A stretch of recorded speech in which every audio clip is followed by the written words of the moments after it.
Okay, let's unpack something that's been making waves recently. We're going to talk Meta AI today. Right. It's showing up everywhere: Facebook, Instagram, WhatsApp, and, well, there's even a standalone version now. Yeah, it's becoming really integrated, hasn't it? And for this deep dive, our mission is really to focus in on one specific report. It's a BBC article, Mm-hmm. and it raises some pretty significant questions about user awareness. Like, are people fully getting where their chats with Meta AI might actually end up? That's exactly the issue that jumped out at us from the source material. It really makes you pause.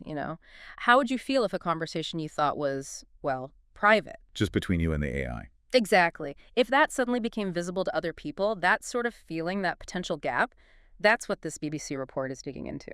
It really shines a light on maybe a disconnect between what users expect. You expect a chat to be private, and the reality of how certain features work inside these big social platforms. So the source talks about this specific public discover feed that Meta AI has. Right. Now, this isn't in your direct messages. It's on the standalone app in the US, I think, and the web version in the UK. That's right. And the whole idea, supposedly, is that users can make a choice. They can choose to post their chats or, like, the images the AI generates into this public feed. Okay, so it's an option. It's presented as an option. And Meta's official stance, which the article mentions, and they've said this in press releases too back in April apparently, is that your normal, one-on-one chats, those are private. That's the default. Private by default. They really stress user control. And they say if you do hit that button to post it publicly, a message pops up. The source quotes it as saying something like, prompts you post are public and visible to everyone. Okay, pretty clear. Avoid sharing personal or sensitive information. So the warning is there. And that April press release you mentioned, that said something similar? Yeah, it apparently doubled down, saying you're in control. Nothing is shared to your feed unless you choose to post it. So from Meta's viewpoint, they're saying, look, we warned you, you clicked the button. That seems to be the position.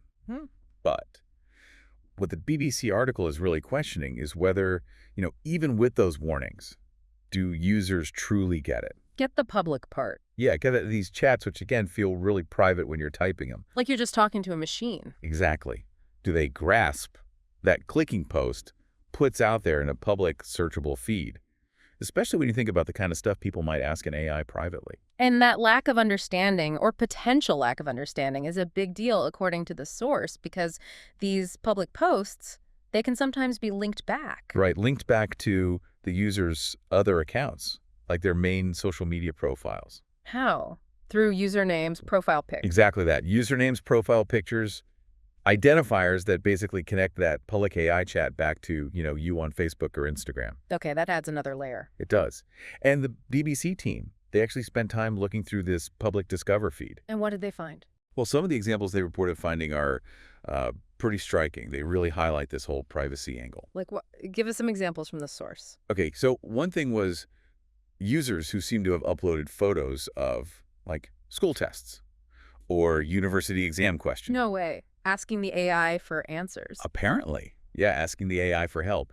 The source mentioned one chat titled something like, "Generative AI tackles math problems with ease." Wow. So what seems like just, a private study aid? It ends up public. Yeah. Another example they mentioned was a conversation someone had posted where they were asking the AI questions about gender identity. Yeah. Potentially exploring transition. Oh, wow. That is incredibly personal stuff. Deeply personal. Stuff you'd absolutely assume is staying private between you and the bot. Right? So? And then there were also examples of people searching for and getting the AI to generate images that were pretty explicit. Explicit how? The source specifically mentioned things like generating images of women and also anthropomorphic animal characters. Yeah. Described as wearing very little clothing. Okay. And they posted these results publicly? It seems so, yes. Yeah. Found in the public discover feed. And there was one instance the BBC highlighted where they were actually able to trace a specific search back to someone's Instagram account. How? Using the linked profile? Yeah, via the username and profile picture linked to the Meta AI post.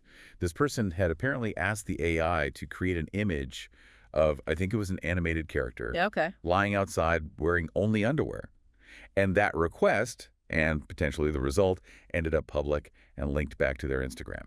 So these examples taken together, what the source seems to be saying is that the kind of things people are comfortable asking the AI privately, Right. it just doesn't always match up with the idea that those same interactions could become public knowledge. Exactly. And that's where the criticism cited in the article comes in. They quote an internet safety expert, Rachel Tobac.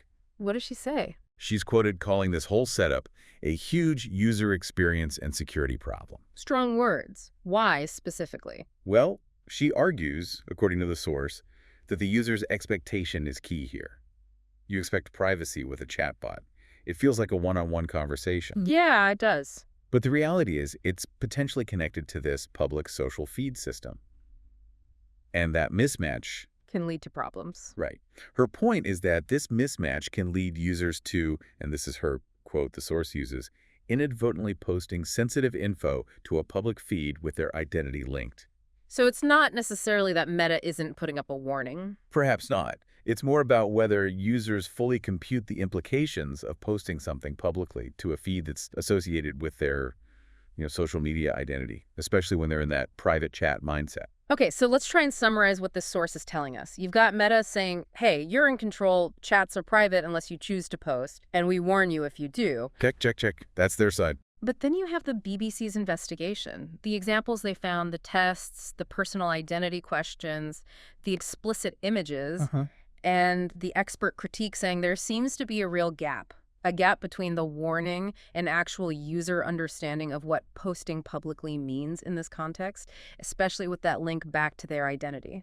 And that gap could mean people are accidentally exposing really, really personal stuff. It definitely makes you think, doesn't it? I mean, if you use Meta AI or maybe even other AI tools built into social apps, Yeah. how does hearing about this public feed and these specific examples maybe change how you think about what you share? Even just casual questions you might ask an AI. It certainly adds a layer of caution, or maybe it should. It shifts it from feeling like a purely private tool to something where you might need to be, well, more aware of the potential audience, even if you don't intend for there to be one. Yeah, that perceived private space might not be as walled off as it feels. So, thinking about this specific situation from the BBC report, if these tools, these AI tools that are woven into our social platforms, are kind of blurring the line, Yeah, blurring that line between private chat and public post. what does that tell us about where online privacy is headed? And when these lines get fuzzy like this, where does the responsibility really fall? Is it all on the platforms that build these things, or is it ultimately down to us, the users, to figure it out and be careful? That's the big question, isn't it? Platform design versus user literacy and caution. It's a constant tension.